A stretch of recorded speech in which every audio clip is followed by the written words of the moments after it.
Bienvenidos a Conversaciones de Fe, soy Malcott y estoy hoy con el pastor Javier Castro, un gran amigo y que nos trae un tema tan importante que son tener las emociones en reposo. Sí, cómo no. Y estábamos hablando en el programa anterior de nuestra realidad, Ajá. ¿verdad?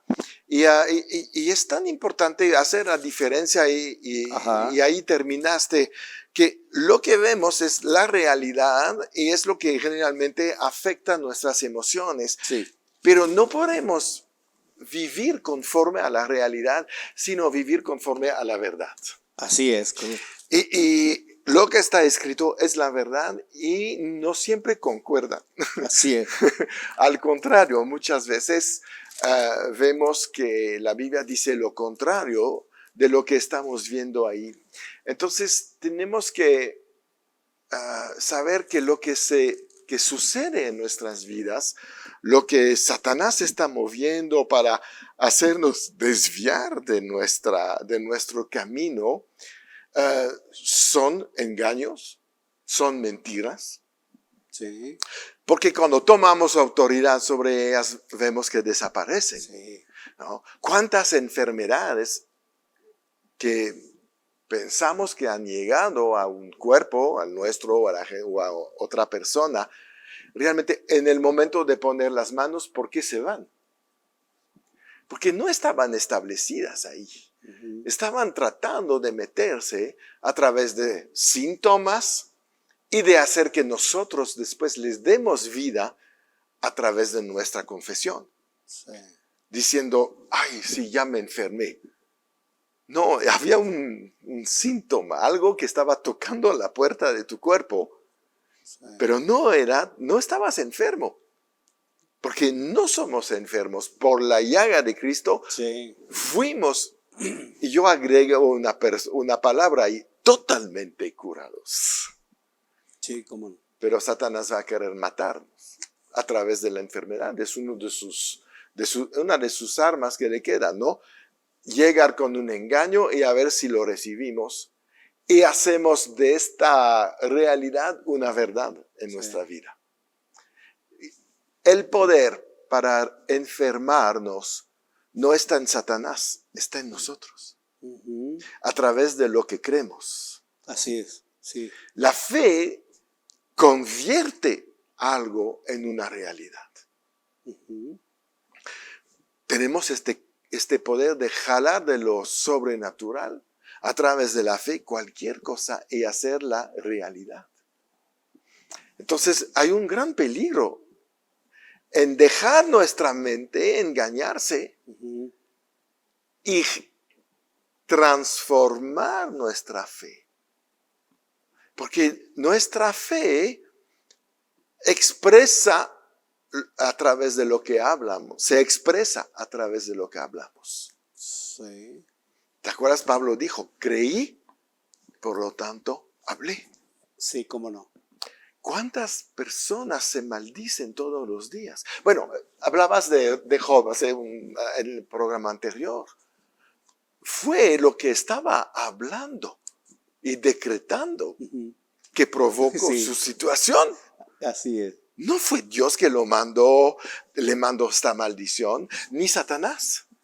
Él preparó todo el terreno y Satanás vio ahí pues una oportunidad. Me lo voy a echar. Así es. A través de las circunstancias y en los escenarios. Job estaba en depresión, haciendo holocaustos todo el tiempo, sacrificios, por temor. Uh-huh. Había olvidado que Dios lo protegía. Él era un hombre que tenía una extraordinaria relación con Dios. Pero la contaminó, la destruyó poco a poco.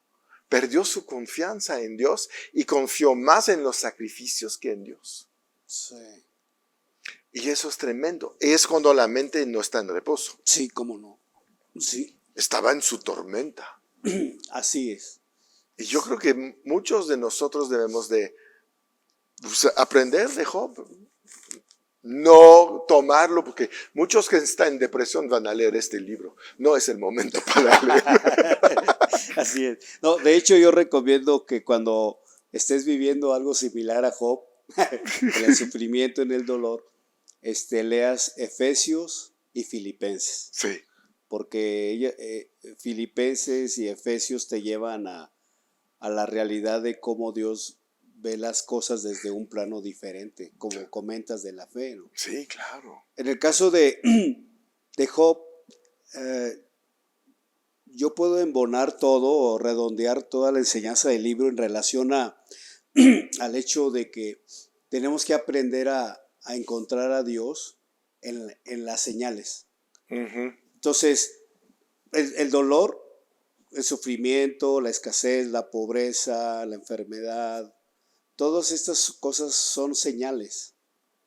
Son señales. Entonces, lo que tenemos que aprender es saber interpretar las señales para que lancemos la fe correcta. O sea, yo no niego las señales, yo no niego la tribulación. Pero La fe no niega nada. así es No, no, objetiva. no. O sea, Sí. Jesús era extraordinariamente objetivo, ¿verdad? O sobrenaturalmente natural. Ujú. Jesús jamás nos dijo, desconéctate de tu realidad de una forma total. No, o sea, lo que yo estoy dando a entender desde el primer programa es el hecho de que yo veo un presente, pero este presente no va a dictaminar mis emociones, No. porque este presente, o mejor dicho, este mundo, este cosmos está en caos, ya está escrito, pero yo necesito ver dónde estoy parado. Y la circunstancia y el presente que ves no determina tu estado de ánimos, Así pero es. determina tu acción. Así es. ¿Cómo voy a responder? En autoridad y en poder. Así es. Saber quién eres en Sí, Cristo claro, Jesús. claro. Porque Jesús sí nos habló de tribulación. Mateo capítulo 5 nos lo dijo claramente, Ujú. ¿verdad? Sí. Bienaventurados sois cuando hablen mal de vosotros y digan toda clase de mal contra vosotros mintiendo. Acordaos de los profetas que los persiguieron en otro tiempo. O sea, el hecho de estar ya en la verdad es un mundo que contrarresta la mentira. Sí. Entonces es un mundo que confronta tinieblas, No, la no, luz. no aceptas ya las propuestas Así es. que vienen del mundo. Y caminas en la identidad que Jesús te da. Sí, sí. Jesús Sí. antes de nacer, él sabía muy bien que iba a estar viviendo en un mundo intransigente, de gente que iba a ir en contra de él, pero el Señor dice en el libro de Isaías que él puso su rostro como un pedernal, o sea, como una piedra. Entonces cuando le escupían, cuando le mesaban la barba, sus emociones estaban en paz, sus emociones estaban guardadas por el Espíritu de Dios. Y haciendo alusión a lo que comentabas también la vez pasada, de que Jesús está en la barca y que los discípulos se enfocan en la tormenta, ¿verdad? Eso es, hay un mundo de tormenta en este momento, ¿verdad? Claro. Hay guerras y rumores de guerras, ya lo estamos viendo en vivo y a todo color. Esas son tormentas que vienen a este mundo y yo comparo esto también, lo que comentabas de la tempestad, con Hechos capítulo 27, versículo 13. Dice, y soplando una brisa del sur, pareciéndoles que ya tenían lo que deseaban, levantaron anclas e iban costeando Creta. Ajá. Pero no mucho después dio contra la nave un viento huracanado llamado Euroclidón.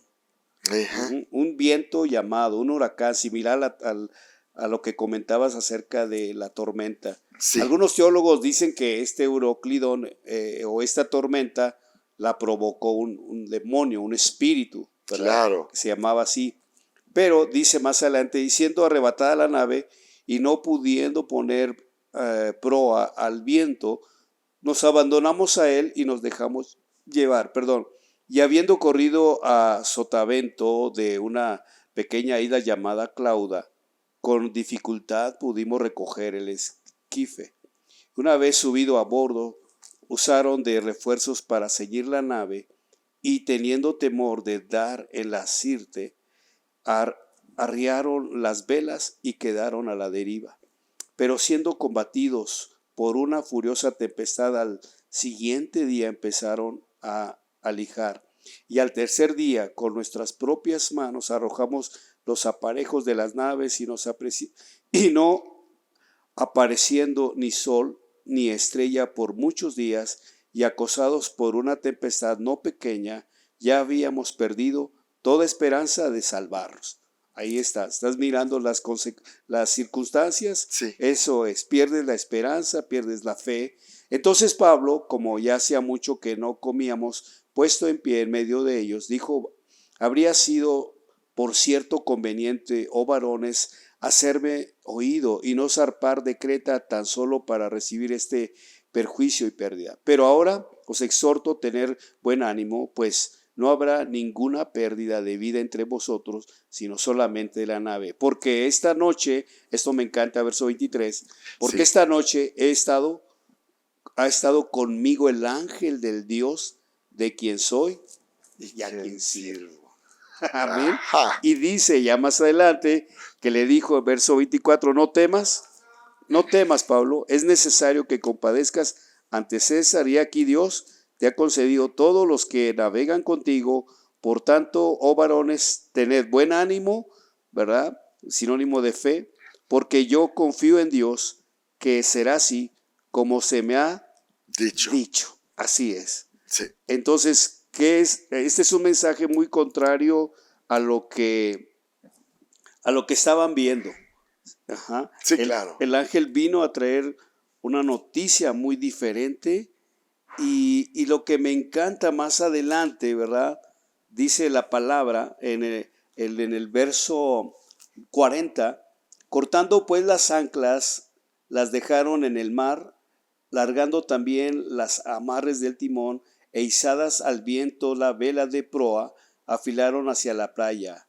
Pero dando en un lugar dos aguas, hicieron encallar la nave y la proa, hincada, quedando inmóvil, y la popa se abría con violencia en el mar. Entonces los soldados acordaron matar a los presos para que ninguno se fugase nadando. Pero el centurión, queriendo salvar a Pablo, les impidió este intento y mandó que los que pudiesen nadar se echasen los primeros y saliesen a tierra. Y los demás en tablas, parte de cosas de la nave, y así aconteció que todos se salvaron saliendo a tierra. Ese es el resultado de la confianza en el Dios que amamos en medio de las tempestades, Sí, claro. en medio de las tormentas. Y hay una escritura donde dice también que ellos llegaron a buenos puertos. Y eso me encanta. Claro. A buenos puertos. Ese es el lugar de paz, de tranquilidad. Ahora, la paz pues no es ausencia de problemas. No. La verdadera paz que Dios nos promete no es cese de lucha, sino la verdadera paz que Dios nos da es su victoria y su fe permanente en medio de la tribulación. Es que la paz no es un estado de ánimo, es una herramienta para vencer la preocupación. Así es. Y es algo espiritual. Entonces no es un estado de ánimo. Así es. Es algo que te va a cambiar tu estado de ánimo. Pero tienes que ir por la paz. Decidir estar en paz. Es una decisión. Muchos dicen, ay, el día que estoy en paz lo voy a hacer. Quiere decir que nunca vas a hacer nada. La paz tienes que activarla, el gozo lo tienes que activar, el amor lo tienes que activar. Todo eso son frutos. Frutos, así es. Entonces los frutos se tienen que activar en un momento dado. Si no, pues obviamente, bueno, van a decir, los frutos salen naturalmente. Sí, porque el tronco está alimentado. Sí, cómo no. Entonces, si tu vida no está alimentada con la palabra, nunca tendrás la posibilidad de sacar la paz cuando será el tiempo de ser en paz. Sí. Entonces, es muy importante entender que todo eso son decisiones. No esperar que se te va a caer del cielo. Yo creo que muchas veces vivimos todavía en esta religiosidad, ¿no? Dios me va a dar paz. ¿Ya te la dio? Sí. ¿La estás aprovechando? ¿La estás activando? ¿La estás sacando? No. Porque está aquí. Paz, amor, bondad, todo esto, fe, es un fruto del Espíritu Santo que está de adentro de ti. Sí. Pero ¿tienes la conexión con Él para que Él pueda dar estos frutos en tu vida? Sí, cómo no. Esa es la reflexión que debemos de tener. Sí. No esperar que Dios haga las cosas, porque Dios ya hizo las cosas. Pablo le decía a Timoteo que cuidara el buen depósito. Sí. Y cuando está hablando de ese escrito, está hablando del espíritu, de lo que hay adentro. Exacto. Y viene a mi mente aquí Mateo capítulo 13, A ver. donde dice la palabra de Dios que el sembrador salió a sembrar. ¿no? a sembrar. Sí. Y habla la escritura que dice, bueno, lo voy a leer rápidamente. ¿Ver? Sí. Oíd, verso 18. Oíd pues vosotros la parábola del sembrador. Cuando alguno oye la palabra del reino y no la entiende, ahí es importante eso. Sí, claro. La palabra del reino y no la entiende. Ahora, yo he entendido algo importante. Viene la palabra y a veces no la entiendes, pero mientras sigues escudriñando y escudriñando, va a haber una revelación Sí. de esa palabra en su momento. Y creo que algo muy importante es que nos expongamos a la palabra. La Biblia dice, no dejando de congregarnos como Claro. algunos tienen por costumbre. Entonces, cada vez uno que se expone a la palabra, esa palabra ya queda sembrada en nuestro espíritu. Ujú. Ajá. Pero tarde o temprano va a haber un entendimiento. Dice, y no la entiende, viene el malo y arrebata lo que fue sembrado en su corazón. Este es el que fue sembrado junto al camino. Entonces ahí está hablando de una palabra que fue sembrada junto al camino. Ahí está hablando de un campo. Ujú. Y dice, y el que fue sembrado en pedregales, otro campo, en las piedras. Este es el que oye la palabra y al momento la recibe con gozo, pero no tiene raíz en sí, sino que es de corta duración, pues al venir la aflicción o la persecución, lo que estamos comentando, por causa de la palabra, luego tropieza.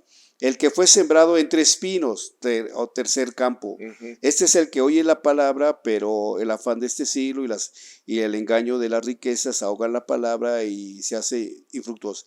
Mas el que fue sembrado en buena tierra, cuarto campo. Este es el que oye y entiende la palabra y da fruto y produce a 100, y a 60 y a 30 por uno. Entonces encontramos 4 diferentes campos. Sí.